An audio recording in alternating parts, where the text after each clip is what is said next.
नमस्कार दोस्तों। Law of one यानी एक का कानून, या कह लीजिए एक का ज्ञान, या कह लीजिए एक के तरीके, यह उसके 22वें सत्र का भाग 2 है। दोहराया जाता है कि इस किताब द्वारा दी गई सभी सूचनाएं और जानकारियां आप जान भी सकते हैं, मान भी सकते हैं, नज़रअंदाज भी कर सकते हैं और सिरे से खारिज भी कर सकते हैं, क्योंकि यह आपकी फ्री विल है जो कि उस एक अनंत रचयिता द्वारा आपको दी गई है। एक और बात कही जाती है कि लॉ ऑफ वन पूरी तरह से सबके लिए फ्री है। यदि कोई इकाई या व्यक्ति इसको निजी स्वार्थ के लिए इस्तेमाल करे तो वह उसकी व्यक्तिगत जिम्मेदारी होगी। इसी के साथ साथ यदि कोई व्यक्ति इस एक के कानून की किताब को अपनी भाषा में परिवर्तित करके दूसरों से साझा करना चाहे तो वह भी ऐसा कर सकता है, क्योंकि वह उसकी फ्री विल है। तो पहला सवाल डॉन करते हैं। यह तो बहुत छोटी सी संख्या है। जैसे कि अगले चक्र की शुरुआत हुई, क्या ये इकाइयाँ या व्यक्ति ग्रह पर कार्य करने के लिए रुक गए थे क्या? तो रा कहते हैं, इन इकाइयों या व्यक्तियों से महासंघ के लोगों ने मुलाकात की थी, परंतु उनकी इसी ग्रह में रहकर ग्रह की चेतना की सहायता करने की तीव्र इच्छा के कारण उन्होंने यहीं रहने का फैसला किया। तो दोस्तों, ये जो भी थे, मतलब जैसे कि रा ने बताया पिछले सत्र में कि 150 थे, तो इन लोगों ने यहीं पे रुक के दूसरों की सेवा करने का फैसला लिया कि नहीं, पहले हम इन लोगों को पूरा इस एक अनंत रचयिता के एक के कानून को पहले बताएंगे, इनको उसकी रचना के बारे में बताएंगे, कैसे ब्रह्मांड बना, क्या हुआ, सारी चीज़ें बताएंगे। हम बस इनकी सेवा करेंगे, इसलिए वो यहाँ पे रुक गए। जबकि आंख के सामने पूरी की पूरी, मतलब चौथी घनत्वता यानी सतयुग उनके सामने था, लेकिन वो भी उन्होंने दूसरों की सेवा के करने की वजह से नकार दिया। तो अगला सवाल डॉन करते हैं। 150 लोगों के सामने महासंघ किस प्रकार मिलने आए थे? तो रा कहते हैं, एक रोशनी प्रकट हुई थी जिस पर रोशनी के कवच थे। उन्होंने सारी रचना की एकता और अनंतता के बारे में बताया और उन चीज़ों के बारे में भी बताया जो उनकी प्रतीक्षा कर रही हैं, जो कटाई के लिए तैयार थे, यानी कि अगली घनत्वता के बारे में उन्हें बताया गया था। उन्होंने सुनहरे शब्दों में प्रेम की सुंदरता का वर्णन किया था। फिर उन्होंने टेलीपैथी द्वारा तीसरी घनत्वता के ग्रहों की दुर्दशा के बारे में भी दिखाया। इसके बाद वे चले गए, यानी कि उन्होंने सभी इकाइयों को आगे की घनत्वता की सुंदरता और प्रेम के साथ साथ उनके घनत्वता की दुर्दशा दिखाकर चुनाव करने के लिए कहा, लेकिन उनके निर्णय को सुनकर स्वतंत्र इच्छा का सम्मान करते हुए वह वहां से चले गए। तो दोस्तों, ये जो रोशनी प्रकट हुई, ये जो हैं, ये लाइट बींग्स होते हैं और इनकी जो चेस्ट होती है ना, जो छाती होती है, उसके ऊपर कवच होता है क्रिएटर का। मतलब ये जो रोशनी का कवच होता है ना, आप इसके ऊपर कुछ भी मार दोगे ना, कोई फर्क नहीं पड़ना, क्योंकि जो भी चीज़ उससे टकराएगी ना, वो टकराने से पहले ही हवा में गायब हो जाएगी। हम लोगों ने देखा भी है, मतलब रामायण में भी देखा है और जगहों पर भी देखा है। तो आप लोगों को याद होगा कि एक कवच पहनते थे, है ना? तो ये जो रोशनी का कवच है ना, ये लगभग उसी की तरीके की बात हो रही है यहाँ पर। और ये बहुत बड़ी बात है कि मतलब आपके सामने आपको सुंदरता दिखाई जा रही है कि भाई चौथी घनत्वता या फोर्थ डेंसिटी ऐसी होगी, आप चाहो तो चल सकते हो, क्योंकि आपकी ग्रेड बन चुकी है। लेकिन उसके बावजूद दूसरी वाली साइड भी दिखाई गई कि भाई देखो, थर्ड डेंसिटी के जो प्लैनेट होते हैं ना, उन पे ये दुर्दशा हो जाती है, क्योंकि पूरे के पूरे लोग एक दिशा में नहीं सोच रहे होते, सब भटक जाते हैं, इधर उधर हो जाते हैं, या कह लो ये ओरायन समूह सबको भटका देता है। तो इस वजह से एक जगह न होने के कारण इन लोगों के बीच में उस प्लैनेट के ऊपर दुर्दशा सी हो जाती है। और फिर उसके बावजूद ये सबसे इंपॉर्टेंट चीज़ है कि देखो, दूसरों की फ्री विल का ध्यान रखते हुए उन्होंने कहा कि हम नहीं जाना चाहेंगे, तो वो लेकर भी नहीं गए, और ये बहुत बड़ी बात है। तो अगला सवाल डॉन करते हैं। क्या इन सारे इकाइयों ने यहाँ रुककर अगले 25,000 साल के चक्र में मदद करने का फैसला किया है? तो रा कहते हैं, हाँ, यह सही है। एक समूह के रूप में वह रुक गए थे। उनके संस्कृति के कुछ लोग थे जो सतही तौर से उनसे जुड़े थे, वे भी नहीं रुके। हालांकि वे कटाई के योग्य थे, परंतु उनकी कटाई नहीं हो सकी, इसलिए उन्होंने काफ़ी उच्च स्तर से शुरुआत की, यानी कि तीसरी घनत्वता के उप अष्टक यानी सब ऑक्टेव से इस घनत्वता को दोहराया। उनमें से कई लोग प्रेमपूर्ण स्वभाव के थे, परंतु वे घुमक्कड़ यानी वॉन्डरर नहीं थे। वे दूसरे चक्र के विशेष मूल ओरिजिन के थे। तो यानी दोस्तों, पता है यहाँ पे क्या कहा जा रहा है? यहाँ पे कहा जा रहा है कि उन्हीं की संस्कृति के लोग, यानी कि उन्हीं के गुट के लोग, वो भी क्या कहते हैं नहीं गए, वो भी रुक गए यहाँ पे कि नहीं, हम तो थे वो कटाई के योग्य यानी हार्वेस्ट के लायक थे, लेकिन गए नहीं वो भी। तो उन लोगों ने जैसे ये कह रहे हैं ना कि तीसरी घनत्वता के उप अष्टक यानी सब हायर ऑक्टेव पे उन लोगों ने यहाँ पे दोबारा जन्म लिया, क्योंकि नॉर्मल जिंदगी में फिर वो मर गए होंगे, लेकिन सेकंड डेंसिटी में उन्होंने धीरे धीरे धीरे धीरे दोबारा आना शुरू किया। और जो मतलब जो बूढ़े थे वो पहले निकल गए, उन्होंने अपने नीचे वालों को नॉलेज इम्पार्ट की, और फिर वो नीचे वाले जो थे फिर उन्होंने आगे दी नॉलेज। इस तरीके से चलता रहा ये, लेकिन उन्होंने छोड़ा नहीं, वो लोग वापस दोबारा आकर ये ज्ञान देते रहे। और ये जो हायर ऑक्टेव होता है ना, इसमें वो लोग होते हैं जो बहुत ही हाई एंड के मेडिटेटर्स होते हैं, मतलब। और इनका ऐसा कुछ नहीं होता है कि इन्हें बहुत बड़ा ग्रुप चाहिए, पैसा चाहिए, ये चाहिए ना, ये सब कुछ नहीं चाहिए। ये बहुत हाई एंड के मेडिटेटर होते हैं, एक कोने में रहकर आराम से दूसरों को उस एक अनंत रचयिता के बारे में उसका ज्ञान दे रहे होते हैं। तो अगला सवाल डॉन करते हैं, क्या वे इकाइयां अब भी हमारे साथ इस चक्र में हैं, यानी इस युग में हैं? तो रा कहते हैं, यह इकाइयां तीसरी घनत्वता के मेजर चक्र को दोहरा रही हैं, हालांकि उनमें से कुछ इस घनत्वता को छोड़ चुके हैं। इन इकाइयों ने अपने भाइयों और बहनों के साथ शामिल होना चुना है। तो यानी दोस्तों यहाँ पे पता है क्या कह रहे हैं, ये जो आखिरी हमारा जिसको हम लोग कलयुग कहते हैं, इसमें भी वो रुके, लेकिन कुछ समय बाद जब उन्होंने अपने शरीर त्याग दिए या मृत्यु हो गई, जो भी आप उसे बोलो, फिर उनके बाद वो चले गए और जाके अपनी जिस जिस डेंसिटी से वो उनको जाना था ना, यानी फोर्थ, कोई फोर्थ में जाएगा, कोई फिफ्थ में जाएगा, कोई सिक्स्थ में जाएगा, तो उन अपनी अपनी घनत्वताओं में अपने भाई बहनों के साथ जाके वो दोबारा शामिल हो गए। तो अगला सवाल डॉन करते हैं, क्या इनमें से किसी भी इकाइयों के नाम हम अपने इतिहास में सुन चुके हैं, जिन्होंने जन्म लिया हो और हम अपने इतिहास में इन्हें जानते हों? तो रा कहते हैं, इनमें से एक इकाई है जिसका नाम सेंट ऑगस्टीन है, जो इस प्रकृति के हैं। एक इकाई जिन्हें आप सेंट टेरेसा यानी मदर टेरेसा के नाम से भी जानते हैं, वह भी इसी प्रकृति की हैं। एक इकाई को आप सेंट फ्रांसिस ऑफ एसिसी के नाम से जानते हैं, वह भी इसी प्रकृति के हैं। इन इकाइयों की पृष्ठभूमि मठवासी यानी मोनेस्टिक होने के कारण आप कह सकते हैं कि उन्होंने इसी प्रकार के माहौल में जन्म लेना बेहतर समझा, ताकि उनके आगे की शिक्षा हो सके। तो दोस्तों यहाँ पे ये जो तीनों नाम लिए गए हैं ना, ये क्योंकि ये लोग मतलब क्रिश्चियन बैकग्राउंड के थे, तो इसलिए वहाँ के नाम लिए गए हैं। अदरवाइज अगर हम लोग हर धर्म में देखें ना, इस तरीके के लोग पैदा हुए हैं, हिंदू धर्म में भी हुए हैं और भी धर्मों में हुए हैं, जितने भी मतलब आप किसी भी धर्म की बात कर लो, सब में हुए हैं। और ये मोनेस्टिक जो बात बोली जा रही है ना यहाँ पर, जैसे मंक्स नहीं होते कि मंक्स के बीच में जाके लोग रहने लग जाते हैं, फिर उन्हीं के बीच में से जो होते हैं वो वहाँ पर ही जन्म लेना पसंद करेंगे, इसलिए वो हायर ऑक्टेव के होते हैं, क्योंकि उनकी नॉलेज उनके दिमाग के अंदर पहले ही इतनी रह जाती है कि उनको नीचे वाले लेवल पे नहीं भेजा जा सकता, उनको उस लेवल पे भेजा जा सकता है जहाँ से वो दोबारा शुरुआत करें आगे के लेसन्स लेने के लिए। तो अगला सवाल डॉन करते हैं, जैसे कि 25,000 वर्ष पहले दूसरा चक्र खत्म हो गया था, उस वक्त महासंघ की क्या प्रतिक्रिया थी जब कटाई काफ़ी कम हुई थी, यानी कि हार्वेस्ट जब हुई ही 150 की, तो आप लोगों का रिएक्शन क्या था? तो रा कहते हैं, हम चिंतित हो गए थे। तो डॉन कहते हैं, क्या आप लोगों ने तुरंत कोई कार्यवाही की या आप लोगों की कॉल या पुकार की प्रतीक्षा कर रहे थे? तो रा कहते हैं, शनि ग्रह के काउंसिल ने केवल तीसरी घनत्वता में यानी थर्ड डेंसिटी में तीसरी घनत्वता के इकाइयों को प्रवेश की अनुमति देने का काम किया। उनमें से घुमक्कड़ शामिल नहीं थे, बल्कि वे लोग शामिल थे जो कि तीसरी घनत्वता के अनुभव की तलाश में थे। यह सब अव्यवस्थित यानी रैंडमली किया गया, ताकि स्वतंत्र इच्छा का उल्लंघन ना हो, क्योंकि अभी तक कोई भी पुकार नहीं आई थी। अब दोस्तों इसमें हुआ क्या कि देखो 150 लोग हैं, अब 150 लोग ही केवल कॉल कर रहे हैं, पूरे प्लैनेट के हिसाब से देखा जाए तो नंबर तो कम है ना, उसको पूरे प्लैनेट का तो नहीं माना जा सकता ना। तो इस वजह से हुआ क्या कि जब वो युग खत्म हुआ, सारे के सारे जितने भी थे हो गया उनका काम तमाम जो भी होना था, फिर उसके बाद दूसरे ग्रहों के जो लोग थे ना, उनको यहाँ पर भेजा गया कि भाई तुम लोग यहाँ चले जाओ, क्योंकि नया युग शुरू हो रहा है। अब इस नए युग में तुम अगर पहले चले जाओगे ना, तो तुम्हारी जो है वो लर्निंग जो है वो अच्छी हो जाएगी, तो तुम स्टार्टिंग से स्टार्ट कर लो यहाँ पे। और जो लोग पीछे छूट गए थे, जिन लोगों के लेसन्स नहीं हुए थे प्रॉपरली कंप्लीट, फिर उनको भी भेजा गया कि हाँ, धीरे धीरे करके उनको भी भेजा गया कि भाई तुम यहाँ तक तो पहुँच चुके थे, अब इससे आगे का तुम लोगों को और बता रहे हैं, अब तुम लोग और आगे के लेसन्स यहाँ पे कंप्लीट कर सकते हो।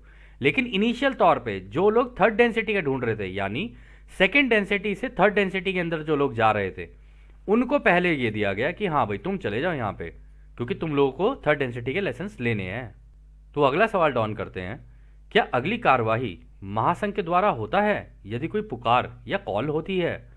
तो रा कहते हैं हाँ यह सही है। तो डॉन कहते हैं कौन से समूह ने पुकार लगाई थी और महासंघ द्वारा क्या कार्यवाही की गई थी? तो रा कहते हैं यह पुकार अटलांटिस के द्वारा हुई थी। यह पुकार उसके लिए थी जिसे आप दूसरों की मदद कहते हैं, उसे समझने के लिए यह किया गया था। यह कार्य ठीक वैसे ही हुआ जिस प्रकार आपने अभी हमसे संपर्क किया है, यानी कि चैनलिंग द्वारा हमारा संपर्क हुआ था। तो आगे डॉन कहते हैं क्या यह पुकार अटलांटिस के तकनीकी रूप से उन्नत होने के पहले की गई थी, यानी जो वो टेक्नोलॉजी में इतने एडवांस हो गए थे, क्या उससे पहले हुई थी? तो रा कहते हैं यह बुनियादी तौर पर तो सही है। तो डॉन आगे कहते हैं क्या यह पुकार के कारण अटलांटिस की तकनीकी उन्नति हुई थी? मैं मान रहा हूं कि उनकी पुकार का जवाब एक के कानून तथा प्रेम के कानून को लाने के लिए किया गया था, परंतु बाद में उन्हें तकनीकी जानकारी भी मिल गई थी जिसके कारण वे इतने उच्च तकनीकी समाज के रूप में विकसित हुए थे। तो रा कहते हैं ऐसा पहली बार में नहीं हुआ था। उसी समय जब हम पहली बार मिस्र के ऊपर आसमानों में दिखाई दिए, फिर हम दिखते रहे। महासंघ के अन्य इकाइयां अटलांटिस में भी दिखाई दी, क्योंकि वो उस समय दार्शनिक समझ के स्तर पर पहुंच गए थे जो एकता के रहस्य के अध्ययन को प्रोत्साहित करने के लिए, प्रेरित करने के लिए संचार के साथ एक स्वर कॉन्सोनेंट में थे। हालांकि उपचार और अन्य समझ के लिए भी निवेदन, रिक्वेस्ट किए जा रहे थे, इसलिए क्रिस्टल की जानकारियां उन्हें दी गई थी और पिरामिड के निर्माण के साथ साथ मंदिरों का भी निर्माण किया गया था जिसका संबंध प्रशिक्षण यानी ट्रेनिंग से था। तो दोस्तों यहाँ पे देखो दो चीज़ें हुई हैं।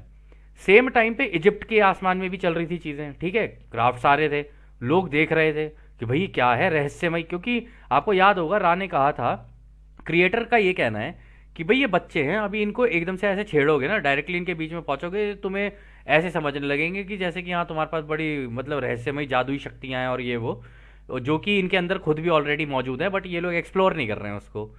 तो इस वजह से तुम्हें काम करना, बस आसमान में जाना, रहस्यमय तरीके से इनको दिखना, ताकि इनकी क्वेश्चन करने की एबिलिटी बढ़े। तो उस वजह से हुआ क्या, सेम टाइम पे इजिप्ट में भी चल रहा था और सेम टाइम पे अटलांटिस में भी हुआ, क्योंकि जब इस तरीके की चीज़ें होती हैं तो लोग क्वेश्चन करना शुरू करते हैं। और किसी भी चीज़ को जानने के लिए जब तक कोई इंसान क्वेश्चन नहीं करेगा तब तक वो कैसे जान पाएगा कि हाँ भाई हम ही नहीं है केवल इस पूरे ब्रह्मांड में, और भी हैं, हमारे बड़े भाई बहन भी हैं जो कि हम लोगों के साथ मिलकर काम करना चाहते हैं, जो चाहते हैं कि हम भी आगे निकल कर कटाई करवा के, अपनी हार्वेस्ट करवा के उनके साथ जाएं और उनके साथ जाके और बड़े बड़े लेसन्स लें। और इसी केस में उन्होंने कहा कि उसी टाइम पर उपचार के लिए, यानी ये जो तबीयत वगैरह ठीक करने के लिए, आत्मा, दिमाग और शरीर की, इसको ठीक करने के लिए क्रिस्टल की जानकारियां भी दी जा रही थी, और साथ साथ मंदिरों का भी निर्माण किया जहां पर ट्रेनिंग होती थी कि हाँ भाई जो हम लोगों ने उन पिरामिड्स के अंदर जो सीखा, अब हम बाहर भी लोगों को ट्रेनिंग दे कि भाई इस तरीके से मेडिटेशन होती है, इस तरीके से चीज़ें होती हैं, और ऐसे ही ये सारी चीज़ें काम करती हैं। तो खैर अगला सवाल डाउन करते हैं, क्या यह प्रशिक्षण कुछ उसी तरह के शुरुआत इनिशिएटरी का प्रशिक्षण था जैसा कि मिस्र के लोगों के साथ हुआ करता था? तो रा कहते हैं यह प्रशिक्षण इस मायने में अलग था कि उनका समाज अधिक प्रगतिशील था तथा उनके सोचने के तरीकों में कम विरोधाभास तथा बर्बरता थी। इसलिए मंदिर सीखने के मंदिर थे, बजाय कि हीलर्स को पूरी तरह अलग करके आसन में बिठा दिया जाए, यानी कि हीलर्स को ही सर्वे सर्वा बना दिया जाए। तो दोस्तों वही हुआ कि क्या कहते हैं, इस केस में हुआ क्या कि प्रगतिशील वो बोल रहे हैं ना, कि मतलब जिस तरीके से एक समाज आगे बढ़ रहा होता है ना, तो वो धीरे धीरे आगे बढ़ रहे थे, उनके बीच में विरोध भी कम थे, क्योंकि प्यार मोहब्बत थी, वो तो बाद में जाके जो चीज़ हुई वो तो राय आगे ही बताएंगे। तो कहते बर्बरता भी नहीं थी, आपस में एक दूसरे से इतना भेदभाव और लड़ाई भी नहीं थी इतनी। तो इस वजह से हुआ कि कह रहे वहाँ पे मंदिर तो बनाए गए, लेकिन मंदिर इसलिए बनाए गए कि वहाँ पे मेडिटेशन और ये सारी ट्रेनिंग्स दी जाए, ना कि किसी हीलर को वहाँ पे बैठा दिया जाए जिसको आके लोग कहे अरे प्रभु हमें ठीक कर दो, और वो लोगों को टच करे और वो लोग ठीक हो जाए, फिर उसी को ही भगवान बना दिया जाए एक तरीके से, मतलब सर्वे सर्वा बना दिया जाए। ऐसा नहीं हुआ, केवल ट्रेनिंग के लिए बनाए गए थे वो। तो आगे डॉन कहते हैं क्या इन मंदिरों में पुजारी थे जो इनमें प्रशिक्षित थे? तो रा कहते हैं आप उन्हें ब्रह्मचार्य आज्ञाकारिता या दरिद्रता के अर्थ में पुजारी नहीं कहेंगे। वह सीखने के लिए समर्पित लोगों के अर्थ में पुजारी थे।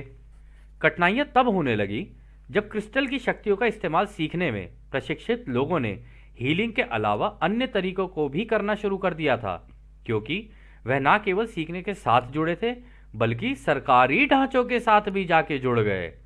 तो दोस्तों देखो, जो अच्छा हीलर होगा ना, जो सही में रचयिता के रास्ते पर चल रहा होगा या उसके रास्ते पर काम कर रहा होगा, उसके पास कोई पैसे वैसे की उसको लालसा नहीं होगी। वो वाकई में वो उस ब्रह्मचार्य या कह लो उस चीज़ का आज्ञाकारी तरीके से पालन करेगा कि हाँ, जो मैंने सीखा है वो मैं दूसरों को सिखाऊंगा और पूरी सच्ची निष्ठा और ईमानदारी से सिखाऊंगा।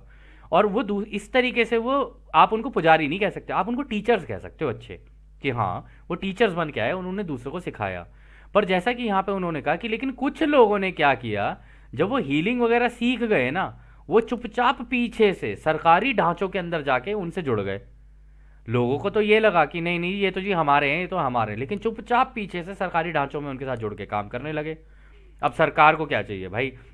सरकार को तो लोग चाहिए, और कहाँ से चाहिए? अब तुम भी इकट्ठे कर लो, तुम भी इकट्ठे कर लो, हम तुम्हें बोलेंगे कि इनको ये बता दो, तुम इन्हें ये बता देना, बस सारी जनता बेचारी फिर खो गई वहाँ पे। तो वहाँ पर भी कुछ इसी तरीके का कमाल हुआ।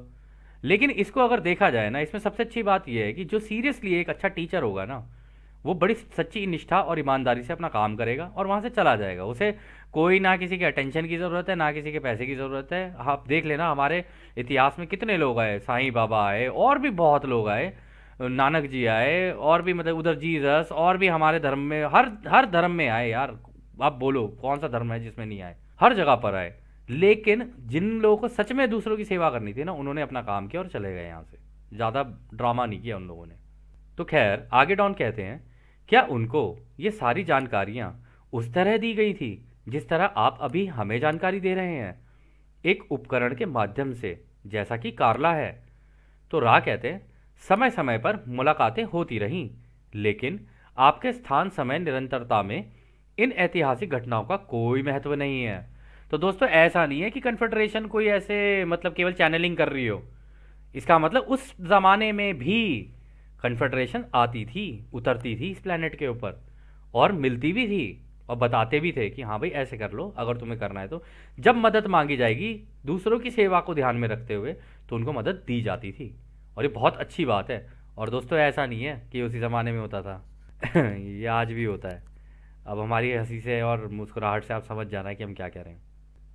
तो खैर, अगला सवाल डॉन करते हैं, इन मुलाकातों के लिए एक एकीकृत यानी यूनिफाइड समाज होना आवश्यक था। मुलाकात के लिए कौन कौन सी शर्तें आवश्यक थी? तो रा कहते हैं, 2 शर्तें थी। जितने भी लोग एक समूह में पुकार लगा रहे हैं, उनकी संख्या का वर्ग स्क्वायर उन लोगों से अधिक होना चाहिए जिनमें ढूंढने की, सीखने की इच्छा ना हो। दूसरी शर्त यह है कि महासंघ के सदस्यों का सापेक्ष रिलेटिव भोलापन, जिन्होंने महसूस किया कि सूचना का सीधा स्थानांतरण आवश्यक रूप से अटलांटिस के लिए उतना ही सहायक होगा जितना कि महासंघ की इकाइयों के लिए था। तो देखो दोस्तों, यहाँ पे 2 चीजें बहुत इंपॉर्टेंट। अगर आपको डायरेक्ट कांटेक्ट चाहिए तो 2 चीजें इंपॉर्टेंट है, और वो ग्रुप को दिया जाता है, या फिर उस ग्रुप में कोई लीड करेगा उनको दिया जाएगा। लेकिन वो पूरा जो ग्रुप होगा ना, वो सारे मिलके अगर लॉ ऑफ स्क्वायर्स लगाते हैं, आपको याद होगा लॉ ऑफ स्क्वायर्स में क्या होता है कि टोटल लोग जितने लगा रहे हैं उसका स्क्वायर किया जाएगा, ठीक है, और उसको डिवाइड किया जाएगा जो लोग ये सेवाएं नहीं मांग रहे हैं, ठीक है। तब जाके जो नंबर आएगा, अगर वो ग्रह के टोटल नंबर से जितने लोग हैं उसको बाईपास कर गया, तो उस केस में कन्फेडरेशन डायरेक्ट सामने उतर के आ सकती है, ठीक है, और आपकी मदद भी कर सकती है। ये हो गया पहला रीजन, मतलब पहली शर्त। दूसरी शर्त यह है कि जिस तरीके से महासंघ के लोग भोले हैं ना, कि मतलब रचयिता के लिए दूसरों की सेवा की उसमें है, इसी तरीके का भाव जो उनसे मिल रहे हैं ना, उनके अंदर भी होना जरूरी है। अगर वो भाव नहीं है तो कन्फेडरेशन उनके सामने नहीं आएगी। हमसे कई लोगों ने ये पूछा है दोस्तों कि हमको तो क्राफ्ट नहीं दिखते, हमको तो क्राफ्ट नहीं दिखते। अरे कहाँ से दिखेंगे क्राफ्ट? तुम्हारा दूसरों की सेवा के लिए है ही नहीं भाई भाव। अभी तो तुम जानने की कोशिश कर रहे हो। तुम तो अभी ये जानना चाहते हो अभी होगा नहीं होगा, होगा नहीं होगा। पहले होगा नहीं होगा से तो बाहर आ जाओ। पहले ये सोचो कि यार अगर ये जितनी जानकारियां मुझे मिल रही हैं, इससे मैं दूसरों की सेवा के लिए कैसे करूं काम। मुझे दूसरों को देनी है मुझे, ताकि मैं एक एक भाई की हेल्प कर सकूं, उसका एक एक का हाथ पकड़ के, अपने दोस्तों की इनकी हेल्प कर सकूं, उनका एक एक का हाथ पकड़ के बाहर निकालूं कि मेरे भाई कटाई होने वाली है, आजा हम दोनों साथ चलते हैं। तो इस तरीके का भाव होना चाहिए एक व्यक्ति के अंदर। अगर ऐसा भाव है तो कन्फेडरेशन खुल के आपके सामने आ जाती है। तो हमारी हंसी पे मत जाना, आ जाती है। तो खैर अगला सवाल डॉन करते हैं। अच्छा, आप यह कह रहे हैं कि इन भोले भाले महासंघ के इकाइयों के साथ भी अतीत में ऐसा ही हुआ था, इसलिए वे अटलांटिस के इकाइयों के साथ भी यही काम कर रहे थे, क्या यह सही है? तो रा कहते हैं, हाँ आप सही हैं। हम आपको याद दिलाते हैं कि हम भी उस महासंघ के भोले भाले सदस्यों में से एक हैं और अभी भी उस क्षति की भरपाई करने का प्रयास कर रहे हैं, जिसके लिए हम स्वयं को जिम्मेदार महसूस कर रहे हैं। यह हमारा कर्तव्य होने के साथ साथ सम्मान भी है कि हम आपके लोगों के साथ साथ निरंतर हैं, जब तक कि हमारे सीखने सिखाने में जो भी गलतियां हुई हैं वे सब ठीक ना हो जाएं और हम संतुलन को प्राप्त ना कर लें। तो दोस्तों देख रहे हो आप, वो एक ज़माने में जब ये लोग आए तो लोगों ने इनको कहीं भगवान का दर्जा दे दिया, कहीं ये दर्जा दे दिया, कहीं वो दर्जा दे दिया। इस वजह से अपने आप को किसी किसी को भी अपने आप से ऊपर कर देना, ये इसका मतलब ये है कि आपने गुलामी खुद कबूल की है। और क्योंकि ये दूसरों को गुलाम नहीं बनाना चाहते थे, तो इन्होंने कहा कि भाई हम तो वापस ही जा रहे हैं, तुम ही देख लो तुम लोगों को जैसा करना है। और इस वजह से, क्योंकि भाई तुम्हारे सामने ऐसा कोई आ जाएगा तो जादू ही सा लगेगा तुम्हें, तुम उसकी पूजा करने लग जाओगे। और इस वजह से उन लोगों ने क्या कहा कि भाई ये संतुलन बनाने के लिए ना अब हमें बाहर से ही काम करना पड़ेगा। अंदर जाएंगे तो फिर ये हम लोगों को फिर से भगवान बना देंगे, हमारे मतलब दीवार पे फोटो टांग देंगे और उसके ऊपर हमारे पे माला चढ़ा देंगे। भैया हमें नहीं चाहिए कुछ भी, हम तो अपने अनंत रचयिता की बात करने के लिए आए हैं, उसका मैसेज देने आए हैं हम तो। हम नहीं है कोई भगवान भगवान, हम तो सारे भाई हैं, जितने भी ब्रह्मांड में जितने भी सारी शक्तियां हम लोगों ने प्राप्त की हैं, लेकिन सारी शक्तियां देने वाला वो एक अनंत रचयिता है, हमने उससे प्राप्त की हैं। तो खैर आगे डॉन कहते हैं, अच्छा अटलांटिस की अब तक की तस्वीर जो कि मैंने समझी है उसे बताऊंगा, आप मुझे बता सकते हैं कि मैं सही हूं या नहीं। हमारे पास एक ऐसी स्थिति है जहां अटलांटिस के इकाइयों ने बड़ी संख्या में एक के कानून की दिशा में जाना शुरू कर दिया था और महासंघ द्वारा उनके पुकार को सुने जाने के लिए एक के कानून को जीना शुरू कर दिया था। यह पुकार सुनी गई क्योंकि वर्ग के कानून यानी लॉ ऑफ स्क्वायर्स का इस्तेमाल करके उनकी संख्या उन लोगों से अधिक हो गई थी जो कि पुकार नहीं कर रहे थे। सिर्फ महासंघ ने चैनलिंग के द्वारा संपर्क किया, जैसा कि आप हम इस संपर्क में इस्तेमाल कर रहे हैं, और उन्होंने सीधा संपर्क भी किया, लेकिन यह एक गलती साबित हुई है। अटलांटिस के कुछ इकाइयों ने इसका दुरुपयोग किया, क्या यह सही है? तो रा कहते हैं यह एक अपवाद एक्सेप्शन के साथ सही है। सिर्फ एक ही कानून है और वह है एक का कानून। अन्य तथाकथित कानून तो सिर्फ इस कानून की विकृतियां हैं। उनमें से कुछ मौलिक प्राइमल हैं और प्रगति को समझने के लिए सबसे महत्वपूर्ण हैं। हालांकि यह अच्छा है कि प्रत्येक तथाकथित कानून, जिसे हम रास्ता या तरीका भी कहते हैं, उसको कानून के बजाय विकृति के रूप में समझा जाना चाहिए। एक के कानून में कोई बहुलता यानी मल्टीप्लिसिटी नहीं है। तो दोस्तों पता है आप लोग इस पार्ट में क्या कह रहे हैं? वो कह रहे देखो यार, लॉ तो एक ही है, ठीक है ना, और उन्होंने कहा भी कि भाई लॉ ऑफ स्क्वायर्स का इस्तेमाल किया, वो नंबर ज्यादा होने की वजह से कन्फेडरेशन आ गई मिलने के लिए। तो अगर ये नंबर ज्यादा हो जाता है ना तो कन्फेडरेशन आ जाती है मिलने के लिए। ये बात तो हो गई यहाँ पे क्लियर, ठीक है। अब दूसरी चीज, जब उन्होंने कहा कि भाई कुछ लोगों ने इसका दुरुपयोग किया, तो रा ने कहा नहीं नहीं, ये एक एक्सेप्शन के साथ हुआ है, कानून तो एक ही था, लॉ ऑफ वन ही थी, लेकिन इस लॉ ऑफ वन का विभाजन कर करके अलग अलग तरीकों से लोगों ने लेना शुरू कर दिया। अब जब अलग अलग तरीकों से कोई इसके अंदर कुछ अपना ऐड कर दे, कोई इसके अंदर कुछ अपना ऐड कर दे, और इस चक्कर में हुआ गया, इसकी बन गई पूरी खिचड़ी। जबकि ये बड़ा स्ट्रेट कानून है अगर इसको समझा जाए तो। आगे के कुछ सेशंस के अंदर हम लोग इन कानूनों को बिल्कुल बड़े सेट स्टैंडर्ड की तरह समझेंगे कि हाँ पहला कौन सा है, दूसरा कौन सा है, तीसरा कौन सा है, और आपको एक्सप्लेन भी करेंगे कि हाँ ये कानून जो है ना इस तरीके से चलते हैं। फिर जब आप इनको अपनी लाइफ में और आसपास दुनिया में लगा के देखोगे ना, तब आपको पता चलेगा कि कहाँ कहाँ विभाजन है और कहाँ कहाँ एकता है, आपको समझ में आ जाएंगी सारी चीज़ें। और यहाँ पर उन्होंने एक चीज़ कही कि इसके अंदर कोई मल्टीप्लिसिटी नहीं है, ये तो कानून तो एक ही है, इसको आप मल्टीप्लाई नहीं कर सकते। इसका इस्तेमाल करके आप अपनी अपनी चीज़ें तो बना सकते हो, लेकिन कानून एंड तक भी एक ही रहेगा, यानी एक का कानून। या कह लो एक के तरीके, ये एक ही रहेंगे। तो खैर, आखिरी सवाल डॉन इस सत्र का करते हैं। क्या आप मुझे अटलांटिस की आबादी का औसत जीवन काल यानी एवरेज लाइफ स्पैन बता सकते हैं? तो रा कहते हैं, औसत जीवन काल जैसा कि हम कहते हैं कि भ्रामक है। अटलांटिस की संस्कृति अनुभव के पहले भाग का जीवन काल लगभग 70 से 140 वर्ष का था, परंतु ताकत की इच्छा बढ़ने के कारण सभ्यता के बाद के चरणों में जीवन काल तेजी से घट गया और इसलिए उपचार और फिर से जवान होने यानी रिजुविनेटिंग की जानकारी का अनुरोध किया गया। तो दोस्तों, हुआ ये कि 70 से 140 साल की उम्र हुआ करती थी उस टाइम पर भी, लेकिन क्योंकि पावर की भूख कि भाई हम सत्ता में बैठेंगे और हम सत्ता में बैठेंगे, बाकी सारे गधों की तरह उनके नीचे काम करने में लगे हुए हैं कि हाँ जी हमारा भाई, हाँ जी हमारा भाई, एक बैठा है ऊपर टॉप पे, उन्हीं को ही गुलाम बनाया जा रहा है वो। तो ये काम उस टाइम पर भी हो गया। तो उस टाइम पर भी लोगों को रिजुविनेटिंग यानी लंबी उम्र के लिए भी उन लोगों ने अनुरोध किया कि हमें थोड़ा लंबा टाइम चाहिए ताकि हम लोग इस एक के कानून को समझ के दूसरों की सेवा ज़्यादा कर पाएं। तो लोगों ने ये तक मांगना शुरू कर दिया, लेकिन ये वो ही लोग थे जो इस एक के कानून को समझ पाए और इसका पालन कर पाए और दूसरों की सेवा कर पाए। तो खैर दोस्तों, यह सत्र अब हम लोग यहीं समाप्त करते हैं और जैसा कि राह हमेशा कहते हैं, अब हम आपको उस एक अनंत रचयिता के प्रेम, उसकी रोशनी, उसकी शक्ति और उसकी शांति में छोड़कर चलते हैं। आदने हमारे भाइयों, आदने वासु। धन्यवाद।